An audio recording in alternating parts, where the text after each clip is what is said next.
situation changing and declining in some countries? This is the question. So before I answer this question, I would like to say that these are two different aspects. Buddha Dhamma is one thing and Buddhism is another thing. Then there won't be any more problem. Vast difference between Buddha Dhamma and Buddhism. Buddhism is changing, no one can stop. But there is nobody in this world who can change the Buddha Dhamma. The Buddha also cannot change it. Then what is Buddha Dhamma? Buddha Dhamma means the Dhamma taught by the Buddha. The truth revealed by the Buddha. But Buddhism is a different subject that we have built up by depending on Buddha Dhamma. For the last 2,500 years, all over the world, people have been building, changing, according to their way of life, their way of thinking, their needs, their understanding, their culture. That is Buddhism. That is why we can see there are so many differences amongst various Buddhist communities or countries. Buddhism was originated in northern India. In that Buddhism, you can see Indian tradition, Indian culture, Indian way of life. That is Buddhism. But Buddha Dhamma is not based on Indian tradition, Indian way of life. Then, when this Dhamma was introduced to some other countries like China, Japan, Korea, Mongolia, Tibet, Thailand, Burma, Sri Lanka, and some other countries, they have organized this religion according to their way of life. That is Buddhism. When we get together, we can see the vast difference. But the weakness is this. One group is trying to point out that their method, their system, their way of practicing this religion is right. Others are wrong. That is the wrong attitude. Mostly Theravada Buddhist countries like Thailand, Burma and Sri Lanka belong to one particular school. Of course, supposed to be historically, there is no controversy whatsoever. Historically, it is the oldest. And all the other schools which appear from time to time are spread all over the world. They have organized according to their way of life and understanding, and what sort of information and what sort of Buddhist texts that they have collected and how they have translated into their own language. Then the differences started from there. Not only that, there are many things in the Buddha Dhamma people could not understand, appreciate. So what they have done? They have modified and elaborated, decorated and introduced in such a way for people to develop their faith and confidence and devotion. That is how changes have taken place. That today, they are trying to show or tell others that their method is correct. Others are wrong. I told you that attitude is wrong. But when we come to the Dhamma, there won't be any difference. Because there is nobody in this world who can change the Dhamma. If we change, that means we distort, we pollute the purity of the Dhamma or the truth revealed by the Buddha. We interpret according to our limited knowledge. We explain by using very shallow, very narrow ideas, if you are going to change. Of course, there are many things which we cannot understand. It will take time. A truth revealed by an enlightened person who had no selfishness, craving, anger, jealousy, or even human emotion in his mind. So, because of the purity and wisdom in his mind, he has seen the truth. And why we cannot see the truth? Because our minds are deluded, misled, clouded with all sorts of selfish ideas. Our worldly needs, our own satisfaction, our sensual pleasure, our grace, these things are working in our mind. So whatever we take into our mind, whether it is religion or philosophy or politics or science, so mental impurities which prevail in our mind, we interpret according to our way of thinking. Let us take few examples. We talked about Nibbana or Nirvana.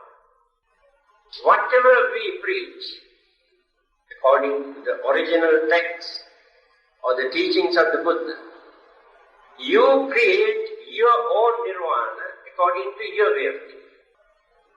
It is impossible for you to appreciate and understand the clear picture of Nirvana because your minds are deluded. You may think, oh, it is very dull, very boring, nothingness, no fun, no pleasure, no happiness. Now this is your way of thinking.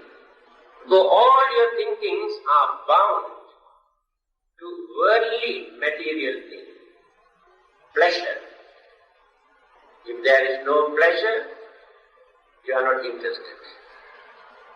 That means we are worldly minded people. So what we are trying to do, by applying, by cultivating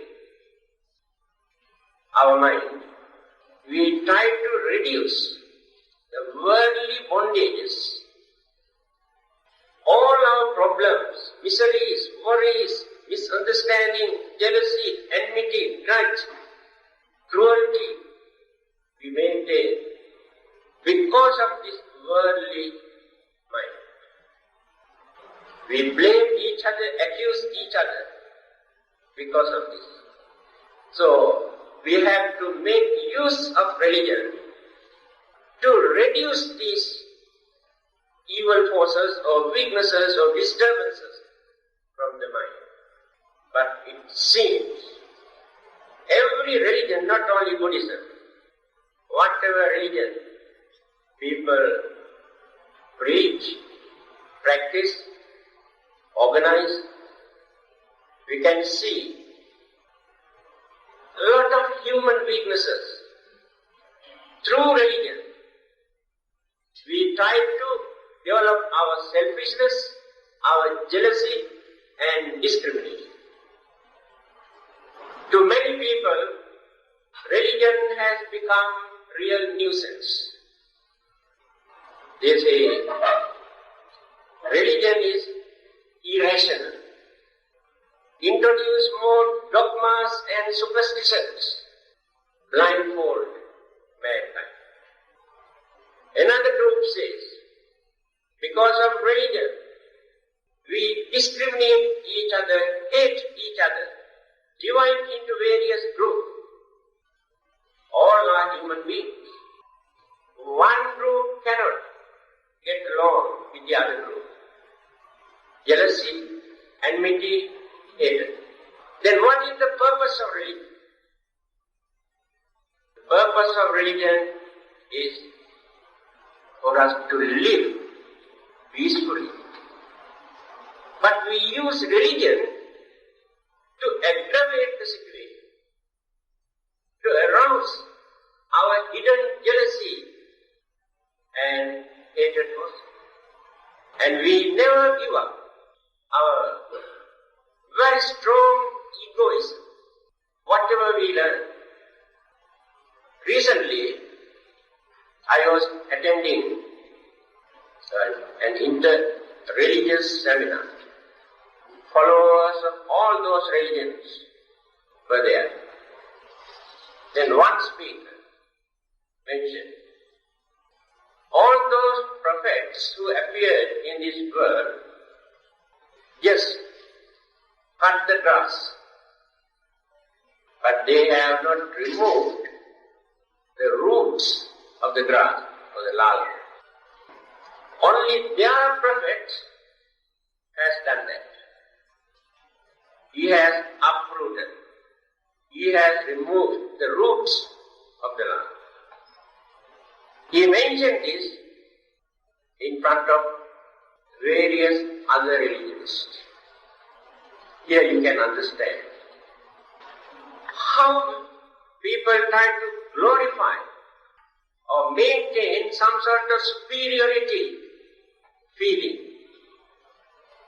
to point out that their religion is the best and only religion, but all the others are not that advanced. So according to him, all the other prophets who appeared in this world are grass cutters. This is the human mentality. Then how can we cultivate our unity and harmony, understanding through religion? This is the danger of this ism, whether it is Buddhism or any other ism. The Buddha did not introduce any ism. He introduced only Dhamma or Dhamma. What is Dhamma? When we explain, you can understand. What is Dhamma and what is Buddhism?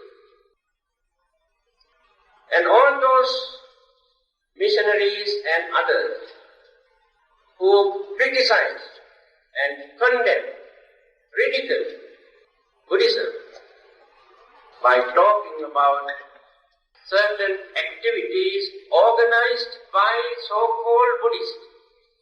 The Buddha has never introduced any of these practices. And they also cannot understand what the Buddha taught. They never talk anything about the Buddha Dhamma, the Dhamma taught by the Buddha. Then what do they talk about? They talk about idol worship. They talk about burning papers and justice. They talk how people waste so much of money in the name of their religion, burning this, burning that, performing all sorts of rites and rituals and this and that. But can they analyze and explain and point out any weakness or the loopholes or the mistake in Buddha Dhamma? They cannot do that. They cannot understand. We also condemn and criticize. Many things organized by ordinary people for their own satisfaction in the name of religion. Some others remain as free thinkers. They got fed up with religion because they have learned only ism or religion organized by the people. But can they single out one particular issue or the subject discussed by the Buddha? Let us start from the beginning. 5 precepts or 5 religious principles introduced by the Buddha for us to observe. Can they say there's something wrong? If not, 3 basic principles of Buddha Dhamma. Within 3 lines, Buddha has summarized 45 years teaching. What did he say? Sabba papassa akarana. Abstain or keep away from all evil deeds. People can understand what are the evil deeds. Kusalassa upasampada. Try to cultivate good qualities and virtues and good deeds. Sachitta pariyodapana. Maintain healthy mind. Purity in your mind. Try to eradicate evil forces that you maintain in your mind. If you have completed these 3 stages, you have completed your journey. Etam buddhana sadhana. This is the message or the dispensation of all the Buddhas who appeared in this world and also who will appear in time to come. This is the message. Now, is there any sane person in this world who can say that something is wrong in this message? Then what is there for all those people to criticize and condemn in Buddhism, in the Buddha Dhamma? Yes, we experience lot of difficulties when we are going to practice. That is our weakness. That is not the weakness of the Buddha Dhamma, that is our weakness.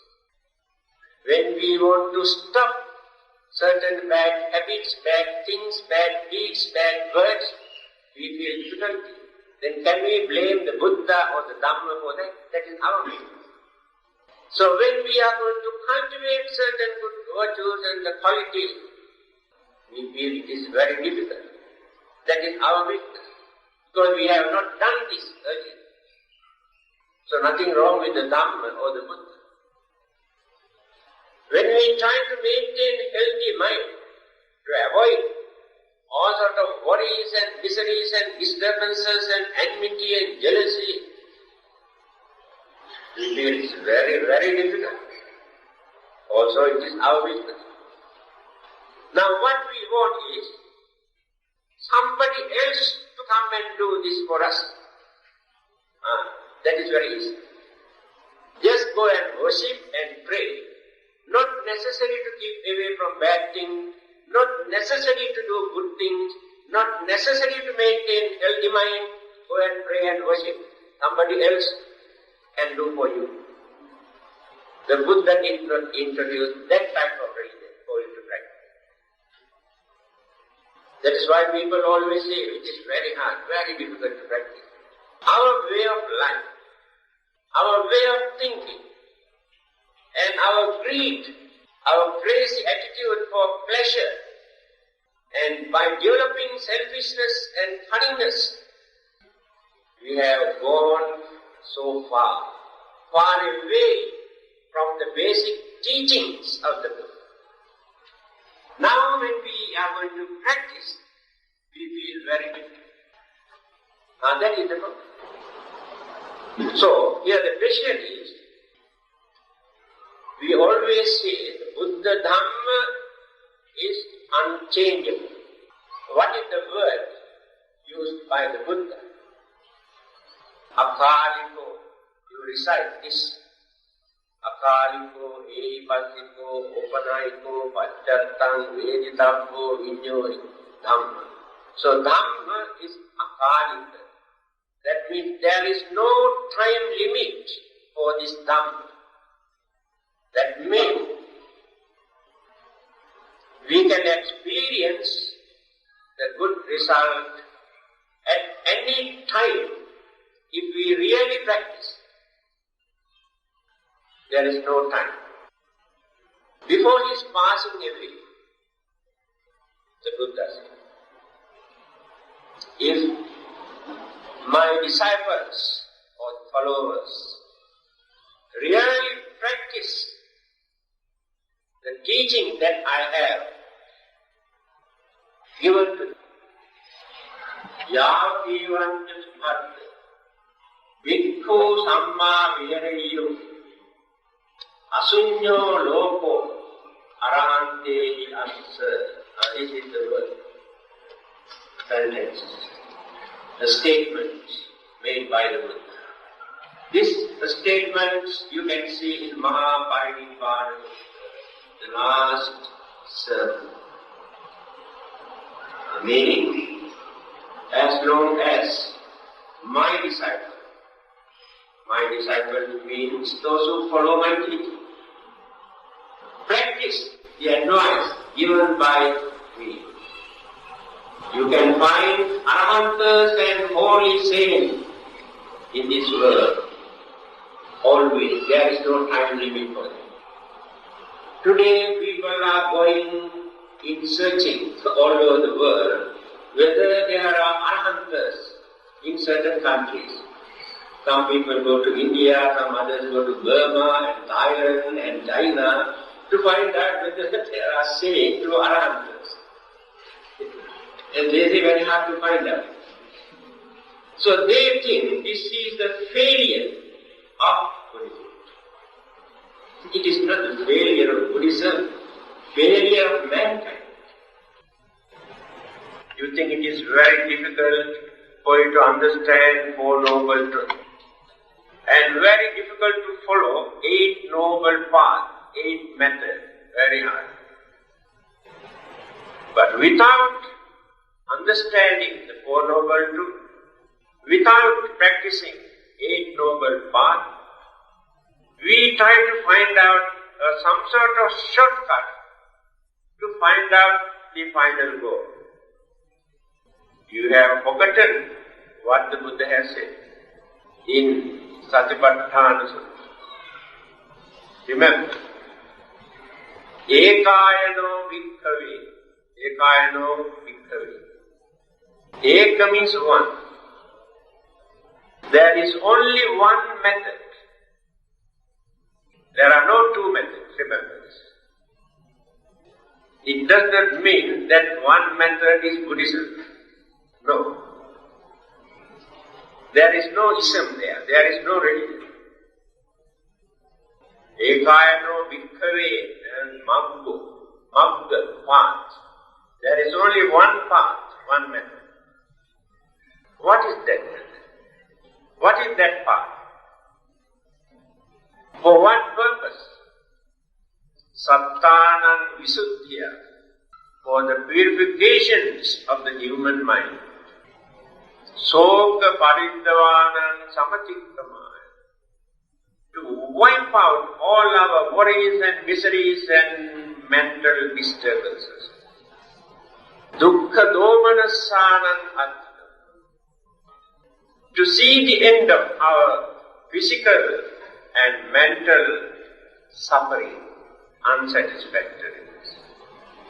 Jnanassa adhigamana, to gain knowledge and wisdom, realization. Nibbanassa satchakiriya, to experience the Nibbanic bliss. Then what is this? Jattaro Satipatthana, four kinds of mindfulness. That's all.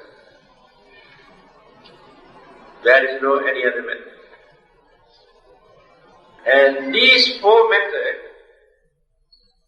when you contemplate, we can understand there is nothing for us to bring from outside, either from heaven or from any other part of the world, but all are here within us.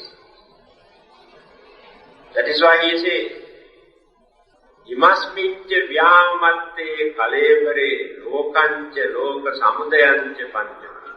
Within this small size body, you can see the origin of the world, existence of the world, end of the world. Here, if you know how to analyze. All the elements, all the energies that will exist in any part of the universe, you can find here.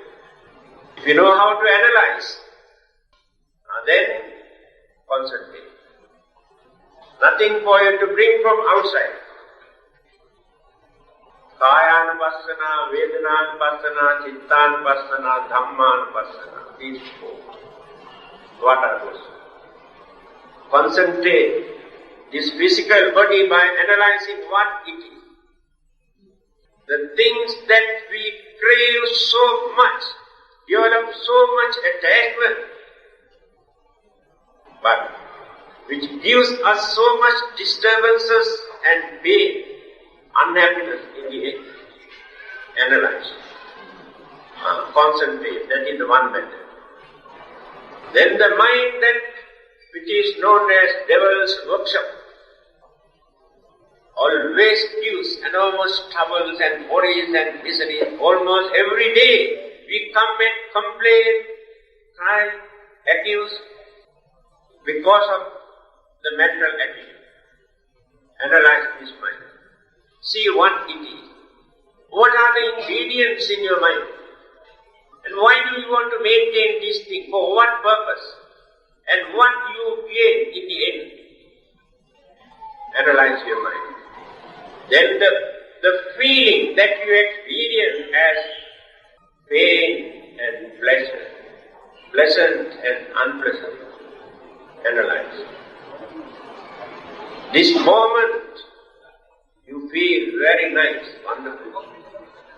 Next moment, within few minutes, we feel very miserable, unbearable, unpleasant feeling. Experience through the five senses and the mind. Again, certain phenomena which exist in this world, Dhammata, people cannot understand. There is nobody in this world who can control this Dhammata. What is this Dhamma? Very easy for you to understand. Things come into existence, appear, whether life or plant life or anything else, or matters or elements. When they appear, you can see how changes take place. Whether you like or not, changes take place. Growing and growing and growing and growing, this changing. After growing up to certain period, then stand still. Then turn this way. Then going down and down and down and down and down, changing. Is there anybody in this world or any other part of the world who can stop this? This is called Dhammata. That is what the Buddha revealed to us. That is why I told you there is nobody for us to change in the Dhamma. Our duty is to understand and adapt our way of life and maintain some sort of contentment to avoid worries and temptation, disappointments. We are disappointed. When we see our beauty, our complexion, our property, our name, our income, all these things are going down and down and down. We feel very sorry. But we never realize the vicissitude, atta loka dhamma, the nature of worldly condition. You cannot stop according to your wish. the Buddha cannot change this, the God cannot change this, then who is going to change? That is Dhamma. Then, different kind of mental attitude which appeared in our mind, that we have cultivated, accumulated life after life. This mental attitude, or our character, our temperament, our moods, our attitudes, never appears suddenly. There's a link which is called mental tendencies, mental habits. All these habits we continue life after life. We are using so many habits that we have developed during our last birth, not only one birth, so many. Again we continue so many things that we use as our habit in the next life. This is the nature of mental attitude. That is the very reason why it is difficult to change the mind, although we can understand. Supposing we are used to certain bad habits, we know they are very bad, very immoral, wicked, create a lot of problems, but very difficult to change. This is our habit. On the other hand, there are some people, very few, who are very honest, kind-hearted, religious-minded. Under any circumstances, they never cheat their mind. Even at the risk of their life, also they never cheat their principles. There are very few. This is the way how the Buddha developed all the paramitas, then perfections and certain other qualities during his previous birth.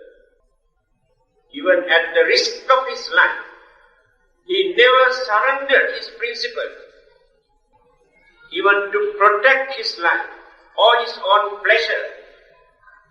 To him, principles are more important. Otherwise, he never become a Buddha. So this is the way how we have to analyze. And now you can understand what the Buddha said. This is the only method for you to contemplate, concentrate, then a realization appear in your mind. Then you are the correct path. So without following, without practicing this noble method, according to the Buddha,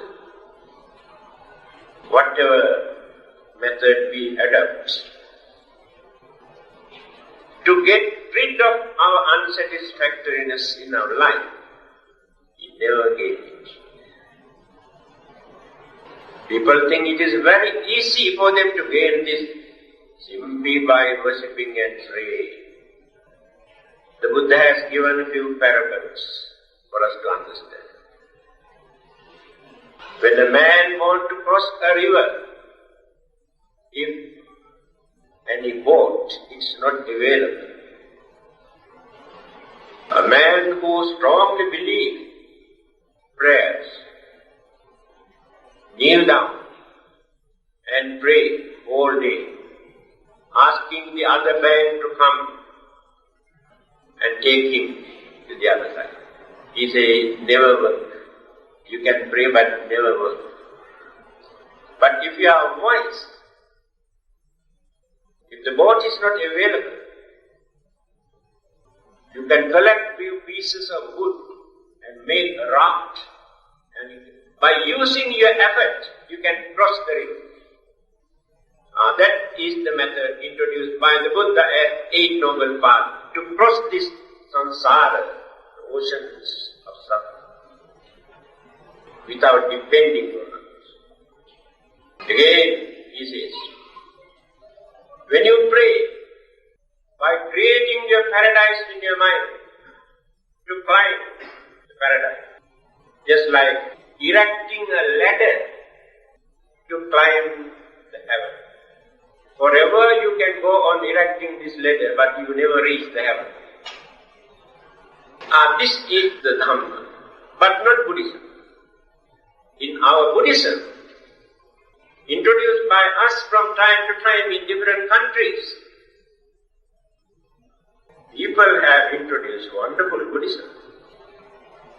Still they are building the ladder to heaven in many countries. I told you there is no shortcut. So these questions now. The Dhamma is eternal, unchangeable. I told you it is akalika, there is no time limit, no old-fashioned Dhamma or no new Dhamma. Dhamma remains forever as Dhamma. There is nobody to create the Dhamma, nobody to change the Dhamma, nobody to destroy Dhamma. That is what the Buddha said in Anguttara Nikaya. He said, whether the Buddhas appeared or not, the Dhamma remains forever. That means Dhamma is not created by the Buddha. Now we are ignorant. Our concept, our belief, our ideas are not accurate. When people hold such views, then from time to time the Buddhas appear. And then they show the correct path. This is the duty of the Buddha. But they cannot create the Dhamma. So, Esa Dhammo Sanantano. In Dhammapada, you can see this saying of the Buddha. This Dhamma, Appodena Dine Kodan, Asadun Sadhuna Dine. Dine Katariyan Dhanena Sarjena Aligavadina. This is Dhamma. Nahiverena Verani. Sammanti Kudachanan. Averena cha sammanti. Esa Dhammo Sanantano. This Dhamma is Sanantano. Sanantana means eternal. This Dhamma is eternal. No one can deny what it is. By creating hatred, to overcome hatred created by another person, never work. Then, how to overcome? By creating kindness, compassion, love and understanding, you will be able to overcome hatred, anger, jealousy, grudge and many other forces created by others. Esa Dhammo Sanantano. This Dhamma is eternal. You practice and see. Is there anybody in this world who can deny this? Again, certain good qualities and virtues that we introduce as Dharma, actually, they are common to every religion. We cannot monopolize. Buddhists cannot monopolize. All these good qualities belong to Buddhism, or created or introduced only by Buddhism. There is no meaning at all. Let us take kindness, or compassion, honesty or sincerity. Let us take only these two. Now when we analyze these, Christians, Hindus, Muslims, Buddhists and others, all those who have no religions also, some of them maintain these good qualities. Some are honest, some are kind. All are not cruel, all are not cunning. Then how can we claim? This is Buddhism.